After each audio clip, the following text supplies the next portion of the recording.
ಶ್ರದ್ಧಾ ಮತ್ತು ಇದು ನಮ್ಮ ಕೋ ಹೋಸ್ಟ್ ಸನ್ನಿಧಿ. ಮ್ಯಾಪ್ ಆಫ್ ಮೀನ 2ನೇ ಸಂಚಿಕೆಗೆ ಸ್ವಾಗತ. ಇದು ನಿಮ್ಮ ಮೊದಲನೇ ಎಪಿಸೋಡ್ ಆಗಿದ್ದರೆ ಮ್ಯಾಪ್ ಆಫ್ ಮೀ ಬಗ್ಗೆ ಒಂಚೂರು ಹೇಳ್ತೀನಿ. ಮ್ಯಾಪ್ ಆಫ್ ಮೀ ಒಂದು ಆನ್ಲೈನ್ ಡಿಜಿಟಲ್ ಪ್ಲ್ಯಾಟ್ಫಾರ್ಮ್.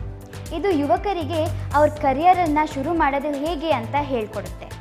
ಇದ್ರ ಬಗ್ಗೆ ಇನ್ನೊಂಚೂರು ಇನ್ಫಾರ್ಮೇಷನ್ ಬೇಕು ಅಂತ ಅಂದರೆ ನಮ್ಮ ವೆಬ್ಸೈಟ್ www.mapofme.in ಬಂದು ಇನ್ಫಾರ್ಮೇಷನ್ ತಗೊಳ್ಳಿ.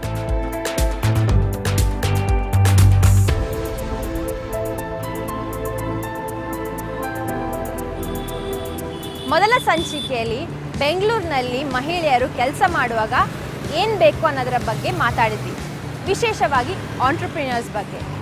ಈ ಸಂಚಿಕೆಯಲ್ಲಿ ಒಬ್ಬ ಆಂಟ್ರಪ್ರಿನರ್ ಏನು ಮಾಡ್ತಾರೆ ಅನ್ನೋದರ ಬಗ್ಗೆ ಮಾತಾಡೋಣ. ಹಾಗಾದರೆ ಒಬ್ಬ ಆಂಟ್ರಪ್ರಿನರ್ ಯಾರು? ಒಬ್ಬ ಆಂಟ್ರಪ್ರಿನರ್ ತನ್ನದಾದ ಒಂದು ಬಿಸ್ನೆಸ್ ನಡೆಸುವವರು. ಒಬ್ಬ ಆಂಟ್ರಪ್ರಿನರ್ ತನ್ನದಾದ ಬಿಸ್ನೆಸ್ ನಡೆಸುವವರಾದ್ರೂ ಎಲ್ಲರೂ ಬಿಸ್ನೆಸ್ ನಡೆಸುವವರು ಆಂಟ್ರಪ್ರಿನರ್ ಆಗಲ್ಲ. ಒಬ್ಬ ಬಿಸ್ನೆಸ್ ಪರ್ಸನ್ ಅವರ ವ್ಯವಹಾರವನ್ನು ನಡೆಸಲು ಒಂದು ಸಾಂಪ್ರದಾಯಿಕ ವಿಧಾನ ಇರುತ್ತೆ. ಆದರೆ ಆಂಟ್ರಪ್ರಿನ್ಯೂರ್ಸ್ಗೆ ಹೀಗಲ್ಲ. ಅವರು ಬಿಸ್ನೆಸ್ನ ನಡೆಸಬೇಕಂದ್ರೆ, ಅವರು ಶುರು ಮಾಡಬೇಕಂದ್ರೆ ಒಂದು ಅಸಂಪ್ರದಾಯಿಕ ರೀತಿಯಲ್ಲಿ ಶುರು ಮಾಡ್ತಾರೆ. ಅವರು ಅವ್ರ ಸುತ್ತಮುತ್ತಲೂ ಏನು ಕೊರತೆ ಇದೆ, ಏನು ಸಮಸ್ಯೆ ಇದೆ ಅಂತ ನೋಡ್ಬಿಟ್ಟು ಅದಕ್ಕೆ ತಕ್ಕಂಥ ಪ್ರಾಡಕ್ಟ್ನ ಪ್ರೊಡ್ಯೂಸ್ ಮಾಡ್ತಾರೆ. ಒಂದು ಬಿಸ್ನೆಸ್ಸನ್ನು ನಡೆಸಬೇಕು ಅಂತ ಅಂದರೆ ಒಂದು ಮಾಡ್ಯೂಲ್ ಬೇಕೇ ಬೇಕು. ಇವಾಗಲೇ ಮ್ಯಾಪ್ ಆಫ್ ಮೀ ಸಹಾಯಕ್ಕೆ ಬರೋದು. ನೀವು ಇದ್ರ ಬಗ್ಗೆ ಇನ್ನಷ್ಟು ತಿಳ್ಕೋಬೇಕು ಅಂತ ಅಂದರೆ ನಮ್ಮ ವೆಬ್ಸೈಟ್ www.mapofme.in ಬಂದು make A life plan button ಮೇಲೆ ಕ್ಲಿಕ್ ಮಾಡಿ, ಅಷ್ಟೇ. ಈಗ ಒಬ್ಬ ಉದ್ಯಮಿ ಆಗೋದು ಹೇಗೆ? ಒಂದು ಕರಿಯರ್ ಪಾತನ್ನು ಆಯ್ಕೆ ಮಾಡುವಾಗ ತುಂಬಾ ಯೋಚಿಸಬೇಕು.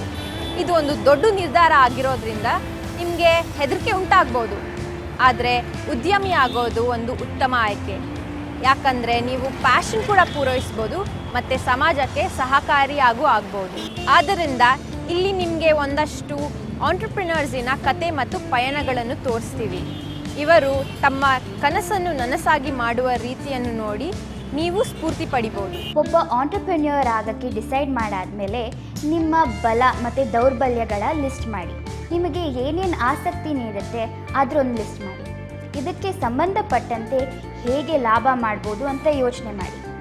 ಒಬ್ಬ ಆಂಟ್ರಪ್ರಿನ್ಯೂರ್ ಆಗಬೇಕು ಅಂತಂದರೆ ಸಾಕಷ್ಟು ಬಜೆಟಿಂಗ್, ಮ್ಯಾನೇಜಿಂಗ್ ಅಡೆತಡೆಗಳಿದ್ದೇ ಇರುತ್ತೆ. ಅದನ್ನೆಲ್ಲ ನೀವು ಹೆದರ್ಸ್ಕೊಂಡು ಮುಂದುವರ್ಸ್ಕೊಂಡು ಹೋಗಬೇಕು. ಈಗ ಇದನ್ನೆಲ್ಲ ಕೇಳಿಸ್ಕೊಂಡು ನಿಮ್ಮ ತಲೆ ತುಂಬ ಸಾಕಷ್ಟು ಪ್ರಶ್ನೆಗಳಿರ್ಬೋದು. ಎಲ್ಲಿಂದ ಶುರು ಮಾಡೋದು, ಹೇಗೆ ಶುರು ಮಾಡೋದು ಅಂತ. ಈಗಲೇ ನಮ್ಮ 26 ಸ್ಟೆಪ್ಸ್ ಚಾಲೆಂಜ್ ನಿಮಗೆ ಹೆಲ್ಪ್ ಮಾಡೋದು. ನಮ್ಮ ಹಿಂದಿನ ಎಪಿಸೋಡಲ್ಲಿ ಫಸ್ಟ್ ಸ್ಟೆಪ್ ಬಗ್ಗೆ ಹೇಳಿದ್ವಲ್ವಾ, ಬುಲೆಟ್ ಜರ್ನಲ್ ಬಗ್ಗೆ. ಅಲ್ಲಿ ನಿಮಗೆ ಏನೇನು ಇನ್ಸ್ಪೈರ್ ಆಗುತ್ತೋ ಅದ್ರ ಬಗ್ಗೆ ಎಲ್ಲ ಬರ್ಕೋಬೇಕು ಅಂತ. ಈ ಎಪಿಸೋಡಲ್ಲಿ 26 ಸ್ಟೆಪ್ಸ್ ಚಾಲೆಂಜಿನ 2ನೇ ಹಂತದ ಬಗ್ಗೆ ಮಾತಾಡ್ತೀವಿ. ಹಲೋ, ಮ್ಯಾಪ್ ಆಫ್ ಮೀಯ 26 ಹಂತದ ಸವಾಲಿಗೆ ಸ್ವಾಗತ. ಇಂದು ನಾವು ಮ್ಯಾಪ್ ಆಫ್ ಮೀಯ 2ನೇ ಹಂತದ ಬಗ್ಗೆ ಚರ್ಚಿಸುತ್ತೇವೆ. ಅದುವೇ ಡಿಸೈನ್ ಥಿಂಕಿಂಗ್. ವಿನ್ಯಾಸ ಚಿಂತನೆಯ ಮೂಲಕ ನಾವು ಯಾವುದೇ ಸಮಸ್ಯೆಯನ್ನ ಪರಿಹರಿಸಬಹುದು. ನಿರ್ಧಾರಗಳನ್ನು ತೆಗೆದುಕೊಳ್ಳುವಾಗ ಅಥವಾ ಜೀವನ ಯೋಜನೆಯನ್ನು ರೂಪಿಸುವಾಗ ನೀವಿದನ್ನು ಬಳಸಬಹುದು. ಇದನ್ನು 5 ಭಾಗಗಳಾಗಿ ವಿಂಗಡಿಸಲಾಗಿದೆ. ಈಗ ನಮ್ಮ ಜೀವನದಲ್ಲಿ ವಿನ್ಯಾಸ ಚಿಂತನೆಯಂತಹ ಕೌಶಲ್ಯಗಳನ್ನು ಯಾವಾಗ ಮತ್ತು ಹೇಗೆ ಬಳಸಬಹುದು ಎಂಬುದನ್ನು ನೋಡೋಣ. ಹಾಗೆಯೇ ನಿಮ್ಮ ಬುಲೆಟ್ ಜರ್ನಲ್ನಲ್ಲಿ ಟಿಪ್ಪಣಿಗಳು ಮತ್ತು ಉತ್ತರಗಳನ್ನು ಬರೆಯಲು ಮರೆಯಬೇಡಿ. ವಿನ್ಯಾಸ ಚಿಂತನೆ ಅಥವಾ ಡಿಸೈನ್ ಥಿಂಕಿಂಗ್ ಒಂದು ಕಂಪನಿಯನ್ನು ಇನೋವೇಟಿವ್ ಆಗಿ ನಡೆಸಲು ಮತ್ತು ಅದರ ಪ್ರಾಬ್ಲಮ್ಸನ್ನು ಇನೋವೇಟಿವ್ ಆಗಿ ಸಾಲ್ವ್ ಮಾಡಲು ಒಂದು ಉಪಯುಕ್ತವಾದ ಟೂಲ್.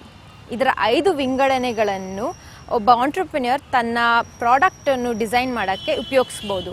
ಈ ಟೆಕ್ನಿಕಲ್ ಆಸ್ಪೆಕ್ಟ್ಸ್ ಅಥವಾ ತಾಂತ್ರಿಕ ಅಂಶಗಳ ಹೊರತಾಗಿ ನಿಮ್ಮ ಮೈಂಡ್ಸೆಟ್ ಕೂಡ ತುಂಬ ಇಂಪಾರ್ಟೆಂಟ್. ನೀವು ಯಾವುದೇ ಕಷ್ಟ ಬಂದ್ರೂ ಎದುರಿಸ್ತೀನಿ ಅನ್ನೋ ಮೈಂಡ್ಸೆಟ್ಟಿಂದ ಶುರು ಮಾಡಬೇಕು. ಯಾಕಂದರೆ ಈ ವೃತ್ತ ಜೀವನ ಮಾರ್ಗ ಅಥವಾ ಕರಿಯರ್ ಪಾತ್ ಕಷ್ಟವಾದದ್ದು. ನಿಮ್ಮ ಕರಿಯರ್ ಪಾತ್ನಲ್ಲಿ ಸುಮಾರು ಅಡೆತಡೆಗಳು ಮತ್ತು ವಿರೋಧಗಳು ಅನುಭವಿಸ್ಬೋದು ಮತ್ತು ನಿಮಗೆ ಬೇಕಾಗಿರೋ ಸಪೋರ್ಟ್ ಕೂಡ ಸಿಗದೇ ಇರ್ಬೋದು. ಆದರೆ ಈ ನಿಮ್ಮ ನಿರ್ಧಾರವನ್ನು ಇನ್ನೂ ಗಟ್ಟಿ ಮಾಡಿಕೊಂಡು ಮುಂದುವರಿಬೇಕು. ಒಂದು ಒಳ್ಳೆ ಫೈನಾನ್ಷಿಯಲ್ ಪ್ಲ್ಯಾನ್ ಮತ್ತು ಬಡ್ಜೆಟ್ ಇಟ್ಕೊಂಡು ಮುಂದುವರಿಬೇಕು ಮತ್ತು ಲಾಂಗ್ ಟರ್ಮ್, ಶಾರ್ಟ್ ಟರ್ಮ್ ಗೋಲ್ಸ್ನ ಕಲ್ಪಿಸ್ಕೋಬೇಕು. 26 ಸ್ಟೆಪ್ಸ್ ಚಾಲೆಂಜಿನ 2ನೇ ಹಂತ ಅಂದರೆ ಡಿಸೈನ್ ಥಿಂಕಿಂಗ್ ಅಥವಾ ವಿನ್ಯಾಸ ಯೋಚನೆ. ಇದರ ಅಡಿ 5 ಹಂತಗಳಿರ್ತವೆ. ಫಸ್ಟ್ ಹಂತ ರಿಸರ್ಚ್. ಬೇರೆ ಬಿಸ್ನೆಸ್ಗಳು ಯಾವ ಪ್ರಾಡಕ್ಟನ್ನು ಪ್ರೊಡ್ಯೂಸ್ ಮಾಡ್ತಾ ಇದ್ದಾರೆ ಅಂತ ನೋಡಿ, ಇದನ್ನು ಹೇಗೆ ಪ್ರೊಡ್ಯೂಸ್ ಮಾಡ್ತಾ ಇದ್ದಾರೆ ಅಂತ ನೋಡಿ, ಇದಕ್ಕೆ ಸಂಬಂಧಪಟ್ಟಂತೆ ಜನರಿಗೆ ಎಂಥ ರಿಯಾಕ್ಷನ್ ಇದೆ ಅಂತಲೂ ನೋಡಬೇಕು. ಅವ್ರ ಹತ್ರ ಹೋಗಿ ಮಾತಾಡಿ, ಈ ಪ್ರಾಡಕ್ಟಲ್ಲಿ ಯಾವುದಾದ್ರೂ ಸಮಸ್ಯೆ ಇದೆಯಾ, ಕೊರತೆ ಇದೆಯಾ, ಅಥವಾ ಇದನ್ನು ಇನ್ನೂ ಹೇಗೆ ಇಂಪ್ರೂವ್ ಮಾಡೋದು ಅನ್ನೋದು most important. There was a point when I was working at TCSI, I was in a meeting with about 30 people on a conf call, and I thought to myself, is this what I really want to do? A whole crazy rat race to a farm, it's been a long journey, but it's been a very fruitful and very satisfying journey. Hi, I'm Gitanjali, I'm the COO for Farmers Inn.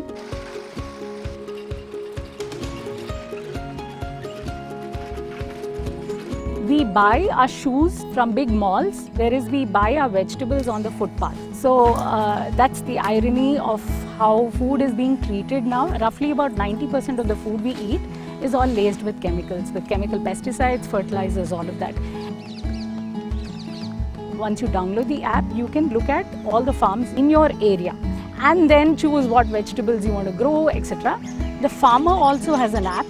He gets an update of, okay, this is what you want to grow, and he'd grow it for you, and these vegetables then get delivered to your home. We connect farmers to customers. So these are mostly farmers who believe in, growing naturally, growing organically, who believe in the whole idea of it.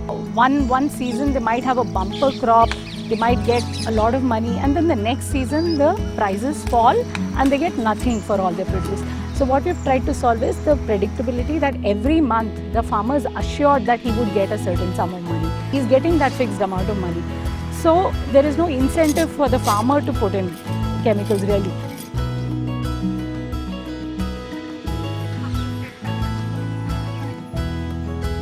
Farmers Inn is an experience where we not only just want to grow food and then give it to the customer, but we also want to inculcate this knowledge of farming to our next generation. ಅದ್ಭುತ. ಜನರಿಗೆ ಏನು ಬೇಕು ಅನ್ನೋದನ್ನು ಅರ್ಥ ಮಾಡಿಕೊಂಡು ಅದನ್ನು ಅವ್ರಿಗೆ ಸಿಗೋ ಹಾಗೆ ಮಾಡೋದಕ್ಕೆ ಇನೋವೇಟಿವ್ ಆಗಿ ಯೋಚನೆ ಮಾಡಬೇಕು.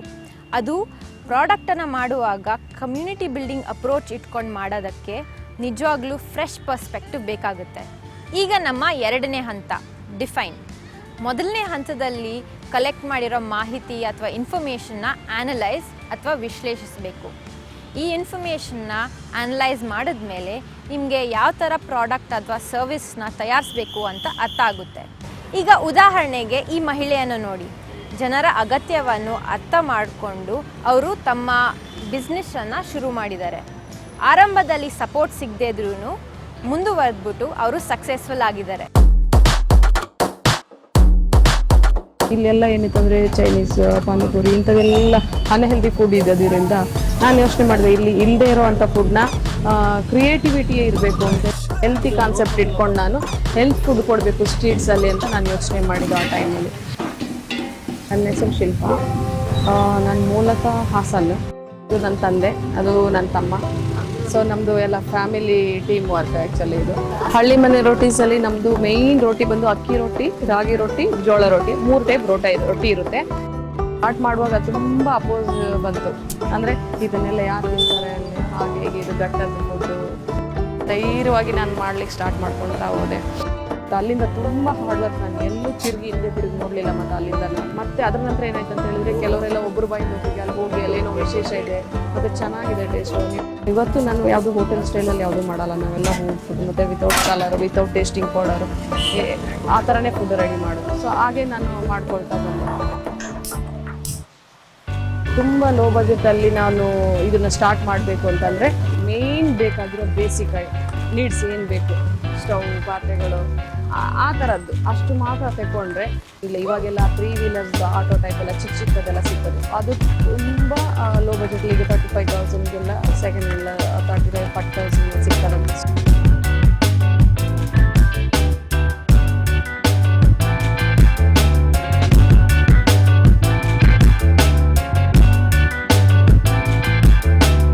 ಆಮೇಲೆ ಏನಾಯಿತು, ಸ್ವಲ್ಪ ಹೋಗ್ತಾ ಸ್ಟೆಪ್ ಬೈ ಸ್ಟೆಪ್ ರೈಸ್ ಆಗ್ತಾನೆ ಹೋಯ್ತು, ಎಲ್ಲೂ ಡೌನ್ ಆಗಲಿಲ್ಲ. ಇದರಿಂದ ಜ್ಞಾಪಕಕ್ಕೆ ಬಂತು, ನೀವು ಝೊಮ್ಯಾಟೊಯಿಂದ 200 ರೂಪಾಯಿ ಗಿಫ್ಟ್ ವೌಚರ್ ಗೆಲ್ಬೋದು. ಹೇಗೆ ಅಂತ ಹೇಳ್ತೀನಿ. ನಾವು ಕೇಳೋ ಪ್ರಶ್ನೆಗಳಿಗೆ ಉತ್ತರಿಸಬೇಕು ನಮ್ಮ ವೆಬ್ಸೈಟಲ್ಲಿ ಹೋಗಿ ನೀವು ಉತ್ತರ ಮಾಡುವಾಗ ಮೊದಲೇ 100 ಜನರಲ್ಲಿ ಒಬ್ಬರಾಗಿದ್ದರೆ ನೀವು ಈ ವೌಚರ್ನ ಗೆಲ್ಬೋದು. ಒಬ್ಬ ಆಂಟ್ರಪ್ರಿನ್ಯೂರ್ ಆಗಬೇಕು ಅಂತಂದರೆ ನಿಮಗೆ ಭಯ ಅನ್ನಿಸ್ತಾ ಇರ್ಬೋದು. ನೀವೇ ಒಂದು ಬಿಸ್ನೆಸ್ಸನ್ನು ಶುರು ಮಾಡಿ ಬಜೆಟ್ ಮಾಡಿ ಮ್ಯಾನೇಜ್ ಮಾಡಬೇಕು. ಇದೆಲ್ಲ ಸುಲಭವಾದ ವಿಷಯ ಅಲ್ಲ. ಆದರೆ ನಿಮಗೆ ಭಯ ಅನ್ನಿಸ್ದಾಗೆಲ್ಲ ಒಂದ್ರ ಮೇಲೆ ಒಂದು ಹೆಜ್ಜೆ ಮುಂದಿಟ್ಕೊಂಡು ಹೋಗ್ತಾ ಇರಿ, ಅಥವಾ ನಿಮ್ಮ ಸಪೋರ್ಟ್ ಸಿಸ್ಟಮ್ ಹತ್ರ ಹೋಗಿ ಮಾತಾಡಿ. ಇವಾಗ ಡಿಸೈನ್ ಥಿಂಕಿಂಗಿನ 2ನೇ ಸ್ಟೆಪ್ಪು ರಿಸರ್ಚ್ ಮಾಡಿರೋ ಮೆಟೀರಿಯಲ್ಗಳನ್ನೆಲ್ಲ ತೊಗೊಂಡು ಅದಕ್ಕೆ ಒಂದಕ್ಕೊಂದಕ್ಕೆ ಹೋಲಿಸ್ಬೇಕು. ಆ್ಯನಲೈಸ್ ಮಾಡಿ ನಿಮ್ಮ ಟಾರ್ಗೆಟ್ ಆಡಿಯನ್ಸ್ ಯಾರು ಅಂತ ಕೇಳ್ಕೊಳ್ಳಿ. ಟಾರ್ಗೆಟ್ ಆಡಿಯನ್ಸ್ ಯಾರು ಅಂತಂದರೆ ನಿಮ್ಮ ಪ್ರಾಡಕ್ಟು ಯಾರು ಪ್ರೊಡ್ಯೂಸ್ ಮಾಡ್ತಾ ಇದ್ದೀರಾ ಅವರೇ ಟಾರ್ಗೆಟ್ ಆಡಿಯನ್ಸ್. ಈಗ ಒಂದು ಐಡಿಯಾ ಬಗ್ಗೆ ನಿರ್ಧರಿಸಿ ರಿಸರ್ಚ್ ಮಾಡಿದ್ಮೇಲೆ ಅದು ಸರಿಯಾಗಿ ಕೆಲಸ ಮಾಡುತ್ತಾ ಅಂತ ಟೆಸ್ಟ್ ಮಾಡಬೇಕು. ಹೀಗೆ ಟೆಸ್ಟ್ ಮಾಡ್ತಾ ಇದಕ್ಕೆ ಸುಮಾರು ಚೇಂಜಸ್ ಮಾಡಬೇಕಾಗ್ಬೋದು, ಅದು ಕರೆಕ್ಟಾಗಿ ಕೆಲಸ ಮಾಡುವವರೆಗೆ. ಈಗ ಹಳೆ ಟೈರ್ ಅಂತಹ ವೇಸ್ಟನ್ನು ಉಪಯೋಗಿಸಿ ಮಕ್ಕಳ ಪ್ಲೇಗ್ರೌಂಡನ್ನೇ ಮಾಡಿದ್ದಾರೆ. ಈ ಉದಾಹರಣೆನ ನೋಡೋಣ ಬನ್ನಿ.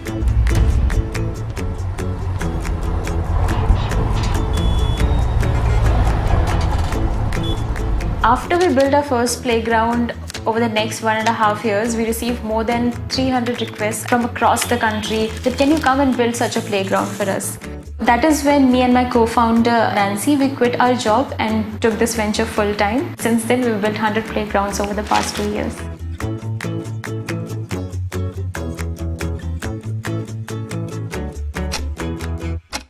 I'm Pooja Rai. I am from Lucknow. I studied architecture from IIT Kharagpur. So if you look at anthill playgrounds, the major material that we use is tires, and that's because if you just look at the stats, 981 million tires are thrown away every year, and even less than 7% is recycled. We also try and use local material. Most of our designs are DIY, so that any community person who wants to build a playground should be able to execute it. We build a step-by-step manual of how to construct it. The second thing that we do is we go and ask children what do they want in their playground. A space where a child can play alone as well. Also a place where they have to play with other children. Like an element like seesaw, you cannot play alone. Once we have the design in place, the third step would be procuring the material. The final step is the construction. We complete a playground in 4 to 5 days. I think the first step is just getting started. So you have to have that courage to take the plunge into the unknown. And as you explore, I think you will develop the understanding of the problem much deeper and able to create a better solution. Something that I tell myself every single day is never give up, because the people who succeeded are not people who've never failed, but people who persisted longer. We're trying to change cities and do a cluster transformation of making cities more playful.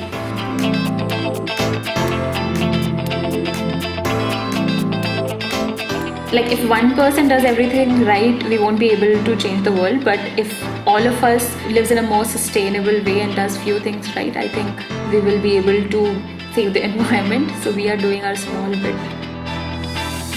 ಹೀಗೆ ನಿಮ್ಮ ಆಸಕ್ತಿಯನ್ನು ಉಪಯೋಗಿಸ್ಕೊಳ್ಳಬಹುದು. ನಿಮ್ಮ ಆಸಕ್ತಿ ಮೇಲೆ ಅಷ್ಟು ನಂಬಿಕೆ ಇಲ್ಲ ಅಂತ ಅಂದರೆ ಹೀಗೆ ಯೋಚನೆ ಮಾಡಿ. ವರ್ಸ್ಟ್ ಸಿಚುವೇಷನಲ್ಲಿ ನಿಮ್ಮ ಪ್ರಾಡಕ್ಟ್ ಫೇಲ್ ಆಗ್ಬೋದು, ಆದರೆ ಇದು ಸೋಲಲ್ಲ, ಇದು ಒಂದು ಪಾಠ ಅಂದ್ಕೊಂಡು ಮುಂದೆ ಹೋಗಬೇಕು.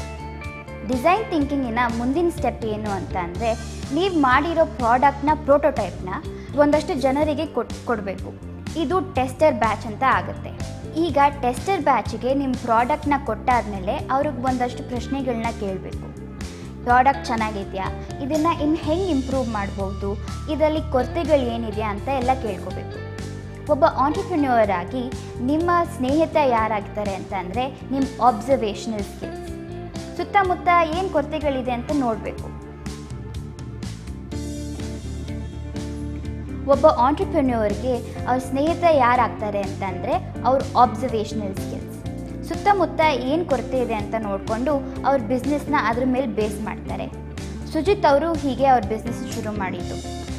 ಬನ್ನಿ ಅವ್ರ ಕತೆ ಮತ್ತು ಅವ್ರ ಬಿಸ್ನೆಸ್ ಕತೆ ಬಗ್ಗೆ ನೋಡೋಣ. ವರ್ಕ್ ಮಾಡ್ತಾ ನಮಗೆ ಏನು ಈ ಅಡಿಕೆ ಹಾಳೆ ಬಗ್ಗೆ ನಾವು ಒಂದು 2-3 ಶಾಪಲ್ಲಿ ನೋಡಿದಾಗ ಇದಕ್ಕೆ ಒಂದು ಸ್ವಲ್ಪ ಬೇಡಿಕೆ ಇದೆ ಅಂತ ಅನಿಸಿ ನಾವು ವಾಪಸ್ ಏನು ನಾವು ರಿಟರ್ನ್ ಊರಿಗೆ ಬಂದು ಇದು ನಮ್ಮಲ್ಲೇ ಯಾಕೆ ಮಾಡಬಾರ್ದು ಬಿಸ್ನೆಸ್ ಇದು ಸ್ಟಾರ್ಟ್ ಮಾಡಬಾರ್ದು ಅಂಥೇಳಿ 2014 ನಾವು ರಿಟರ್ನ್ ಬಂದು ಇಲ್ಲಿ ಬಿಸ್ನೆಸ್ಸು ಸ್ಟಾರ್ಟ್ ಮಾಡಿದ್ದು. ಫಸ್ಟು ನಾವು ಫಾರ್ಮರ್ಸಿಂದ ತೋಟಗಳಲ್ಲಿ ಅವರು ಕಟಿಂಗ್ ಮಾಡಿ ಲೀವ್ಸ್ನ ಕಟಿಂಗ್ ಮಾಡಿ ಇಟ್ಟಿರ್ತಾರೆ. ಅದನ್ನು ನಾವು ಹೇಗೇನು ಕಲೆಕ್ಟ್ ಮಾಡ್ಕೊಂಬಂದು ಇಲ್ಲಿ ಹೇಗೇನು ಡ್ರೈ ಮಾಡ್ತೀವಿ. ಅದೊಂದು ಬ್ರೌನಿಷ್ ಕಲರ್ ಬರಬೇಕು. ಅದು ಬ್ರೌನಿಷ್ ಕಲರ್ ಬಂದಮೇಲೆ ನಾವು ಅದನ್ನು ಹೇಗೇನು ವಾಶ್ ಮಾಡ್ತೀವಿ. ಪ್ರೆಷರ್ ವಾಷರಲ್ಲಿ ನಾವು ಕಂಪ್ರೆಸರ್ ವಾಷರಲ್ಲಿ ಕ್ಲೀನಾಗಿ ವಾಶ್ ಮಾಡ್ತೀವಿ. ವಾಶ್ ಮಾಡಿದ್ಮೇಲೆ ಅದೊಂದು ಸ್ಮೂತ್ನೆಸ್ ಬರುತ್ತೆ. ಆ ಸ್ಮೂತ್ನೆಸ್ ಬಂದಮೇಲೆ ನಾವು ಅದನ್ನು ಮೋಲ್ಡಿಂಗಿಗೆ ಇದು ಮಾಡ್ತೀವಿ, ಪ್ರೆಸ್ಸಿಂಗ್ ಮಾಡ್ತೀವಿ. ಅವಾಗ ಅದು ನಾವು ಸ್ಮೂತ್ನೆಸ್ ಇರೋದ್ರಿಂದ ಯಾವ ಇದರಲ್ಲಿ ಪ್ರೆಸ್ಸಿಂಗ್ ಆಗುತ್ತೆ, ಯಾವ ಡಿಸೈನ್ಸ್ ಇರುತ್ತೆ ಡೈಗಳು, ಆ ಇದರಲ್ಲಿ ಅದು ಪ್ರೆಸ್ಸಿಂಗ್ ಆಗುತ್ತೆ. ಹೇಗೇನು ನಾವು ಅದನ್ನು ಒಂದು 5 ಮಿನಿಟ್ಸು ಡ್ರೈ ಮಾಡ್ತೀವಿ. ಪ್ಲೇಟ್ಸ್ ಎಲ್ಲ ರೆಡಿ ಆದಮೇಲೆ 8 ಮೆಂಬರ್ಸ್ ಇದ್ದಾರೆ. ಈಗ ನಮ್ಮದು ಪ್ರೆಸೆಂಟು 3 ಮಿಷಿನ್ ಇದೆ. ಒಂದು ಮಿಷಿನ್ ಬಂದುಬಿಟ್ಟು ನಿಮಗೆ 3,65,000 ಆಗುತ್ತೆ ಇನ್ವೆಸ್ಟ್ಮೆಂಟು. ರಾ ಮೆಟೀರಿಯಲ್ ಇಡೋಕ್ಕೆ ಬಿಲ್ಡಿಂಗ್ ಬೇಕಾಗುತ್ತೆ. ಇದೆಲ್ಲ ನಿಮಗೆ ಒಂದು 2 ಮಿಷಿನ್ಸು ಮತ್ತು ಒಂದು ಬಿಲ್ಡಿಂಗ್ ರಾ ಮೆಟೀರಿಯಲ್ಗೆಲ್ಲ ಅಂತ ನಿಮಗೆ ಒಂದು 25 lakhs ಬೇಕಾಗುತ್ತೆ ಇನ್ವೆಸ್ಟ್ಮೆಂಟ್. ಥರ್ಮೋಕೋಲ್ ಆಗಿರ್ಬೋದು, ಪೇಪರ್ ಪ್ಲೇಟ್ಸ್ ಆಗಿರ್ಬೋದು, ಆಮೇಲೆ ಪ್ಲಾಸ್ಟಿಕ್ಸ್ ಪ್ಲೇಟ್ಸ್ ಆಗಿರ್ಬೋದು, ಎಲ್ಲದೂ ಬ್ಯಾನ್ ಮಾಡ್ತಾ ಇದ್ದಾರೆ ಎಲ್ಲ ಕಡೆನೂ. ಹಾಗಾಗಿ ಇದಕ್ಕೆ ಡೇ ಬೈ ಡೇ ಡಿಮ್ಯಾಂಡ್ಸು ತುಂಬ ಜಾಸ್ತಿ ಆಗಿದೆ. ಇದನ್ನು ಬಂದುಬಿಟ್ಟು ಆಂಧ್ರಕ್ಕೆ ಕಳಿಸ್ತೀವಿ. ಎರಡನೇದಾಗಿ ಬಂದುಬಿಟ್ಟು ತಮಿಳ್ನಾಡು ಕಳಿಸ್ತೀವಿ, ಬೆಂಗಳೂರು ಕಳಿಸ್ತೀವಿ, ಆಮೇಲೆ ಪಣಜಿ ಕಳಿಸ್ತೀವಿ. ಈ ಥರ ಕಳಿಸ್ತೀವಿ. ಇವನ್ ಈಗ ನಾವು ಸ್ವಲ್ಪ ಎಕ್ಸ್ಪೋರ್ಟು ಮಾಡ್ತಾಯಿದ್ದೀವಿ. ಸ್ವಿಟ್ಜರ್ಲ್ಯಾಂಡ್ ಆಗಿರ್ಬೋದು, ಜರ್ಮನಿ ಆಗಿರ್ಬೋದು, ಚೈನಾ ಆಗಿರ್ಬೋದು. ಇದು ಎನ್ವಿರಾನ್ಮೆಂಟಲ್ ಫ್ರೆಂಡ್ಲಿ ಆಗಿರೋದ್ರಿಂದ ತುಂಬ ಡಿಮ್ಯಾಂಡ್ಸ್ ಇದೆ. ಈ ಥರ ಒಂದು ಬಿಸ್ನೆಸ್ಸು ಇದು ಫಸ್ಟು ನಾವು ಸಾಗರದಲ್ಲಿ ಸ್ಟಾರ್ಟ್ ಮಾಡಿದ್ದು. ಹಾಗಾಗಿ ಇದು ಕೆಲಸ ಮಾಡೋಕ್ಕೆ ಒಂದು ಖುಷಿ ಇದೆ. We are trying to portray our food as not really restaurant food, but if you see on the other side of the truck, we've put up a line that says, bringing fresh, homely food to your neighborhood. It's not just about giving something fancy and charging them a big price, but it's for people who are looking for fresh and healthy hot food. My name is Sharath. I'm a Bangalorean. I was into IT sales. I had a passion towards the food industry. So I thought, let's do something different. Probably a Darshini concept, something like a Nurti Park or a Para Darshini on wheels. Spoon Good, hygienic, maintained well, the food is good, quality, the quantity, priced, value for money. First and foremost, you need to have a really decisive menu in place. You need to be sure what you want to sell on the truck. Second, at the location. There are no proper regulations in place, so that's a problem. I'm an advocate, so I don't get a lot of time to sit and order and wait for 5-10 minutes. He just gives you a ride on time. And I love it. He just caters to my need. So we needed the courage to start initially, but now it's all about patience, because there are times when you feel like not continuing, but something wakes you up at 4 in the morning and you have to be in the kitchen at 5. Otherwise you can't open at 8 and then your day is gone for a toss. Time management is insanely important. It's a lot of physical effort. I'm looking at probably having 6-8 things and doing them right. So not too many options. But just keeping it simple and doing the simple things the right way. ಎಷ್ಟು ಒಳ್ಳೇದಲ್ವಾ? ಇವರು ಪರಿಸರನ ಕಾಪಾಡೋದಲ್ಲದೆ ಒಂದು ಒಳ್ಳೆ ಸಂಪಾದನೆ ಕೂಡ ಮಾಡ್ತಿದ್ದಾರೆ. ನೀವು ಕೂಡ ನಿಮ್ಮ ಪ್ಯಾಷನ್ ಫಾಲೋ ಮಾಡ್ತಾ ಲಾಭ ಗಳಿಸ್ಬೋದು. ಯೋಚಿಸಿ, ನಿಮ್ಮ ಬಿಸ್ನೆಸ್ ಈ ರೀತಿಯಾದ ಮೊದಲನೇದಾಗಿರ್ಬೋದು. ಮತ್ತು ನೀವು ಕೂಡ ಮ್ಯಾಪ್ ಆಫ್ ಮೀನ 26 ಹಂತದ ಚಾಲೆಂಜ್ ಮಾಡಿದ್ರೆ ಕೆಫೆ ಕಾಫಿ ಡೇಯಿಂದ ಮೊದಲನೇದಾಗಿ ವೌಚರ್ ಗೆಲ್ಬಹುದು. ಇದರಿಂದ ಜ್ಞಾಪಕಕ್ಕೆ ಬಂತು, ನೀವು ಈಕೋ ಸ್ಟೋರಿಂದ ಗಿಫ್ಟ್ ವೌಚರ್ಸ್ ಗೆಲ್ಲಬಹುದು. ನೀವು ಮಾಡಬೇಕಾಗಿರೋದಿಷ್ಟೇ, ನಮ್ಮ ವೆಬ್ಸೈಟ್ www.mapofme.in ಹೋಗಿ 26 ಸ್ಟೆಪ್ಸ್ ಚಾಲೆಂಜ್ನ ಫಾಲೋ ಮಾಡಬೇಕು. ನಮ್ಮ ಇಂದಿನ ಕ್ವಿಜ್ ಪ್ರಶ್ನೆಗಳು. ಅಂತರಿಕ್ಷಕ್ಕೆ ಮೊದಲನೇದಾಗಿ ಪ್ರಯಾಣಿಸಿದವರು ವ್ಯಕ್ತಿ ಯಾರು? ಎಡ್ವಿನ್ ಆಲ್ಡ್ರಿನ್, ನೀಲ್ ಆರ್ಮ್ಸ್ಟ್ರಾಂಗ್ ಅಥವಾ ಯೂರಿ ಗಾಗರಿನ್? ಗಾಳಿಯ ವೇಗವನ್ನು ಯಾವ ಉಪಕರಣದಿಂದ ಅಳೆಯಲಾಗುತ್ತದೆ? ಅನಿಯೋಮೀಟರ್, ಬ್ಯಾರೋಮೀಟರ್ ಅಥವಾ ಹೈಗ್ರೋಮೀಟರ್? ಬೇಗ ಉತ್ತರಿಸಿ ಮತ್ತು ಬಹುಮಾನವನ್ನು ನಿಮ್ಮದಾಗಿಸ್ಕೊಳ್ಳಿ. ಸೊ ವೀಕ್ಷಕರೇ, 26 ಸ್ಟೆಪ್ಸ್ ಚಾಲೆಂಜ್ನ 2ನೇ ಹಂತದ ಬಗ್ಗೆ ಕೇಳಿದ್ವಿ ಇವತ್ತು. ಅದೇನು? Design thinking. ಡಿಸೈನ್ ಥಿಂಕಿಂಗಲ್ಲಿ ಅಡಿ ಬರುವ 5 ಸ್ಟೆಪ್ಸ್ ಬಗ್ಗೆನೂ ಕೇಳಿದ್ವಿ.